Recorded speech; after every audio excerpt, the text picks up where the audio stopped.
Eh di ere, nabudol na naman ako ni Ray. Ay kalakas naman talaga makahila ng mata irain. Iba-iba ba naman ang kulay, kadami-dami pa. Minsan ako napapaisip, yung mga anak ko bang estudyante o ako? Eh parang ako ang haring-haring magbibili ng mga ganyan eh.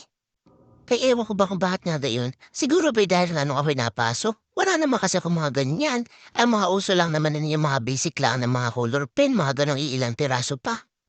Eh di rin nga, mabalik tayo din eh. Di akin tetestingin niya. Pero bali, 36 pieces nga. Tapos ayan, dalawa nga ang pinaka, ano tawag yan, dunggot? Dunggot ang tawag ko eh. Basta dalawa yung ano niya, ang pinaka-tip. O di ayan, di tinesting ko ng isulat. O di pasikat na naman niya ako. Siyempre para nakikita niyo nga na maganda nga isulat yan. Tapos malinaw ko niyo. Kaya nga po tuwan-tuwa. Nakadi na may sulat eh, oh.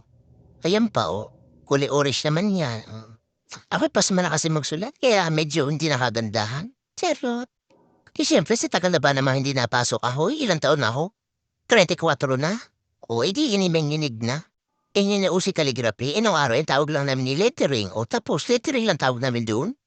O, ayan nga, di pinakita ko nga lang kung paano nyo gagamitin. O, pwede nyo mga pandesign na ganyan. Ako hindi na masyadong marunong. Sa tanda ko na ba naman ako na ito? O, ayan o, gata kaya ng mga kulay niya o. Ang tingkad pa. Ay, ano pa, eh di kayo bumili na.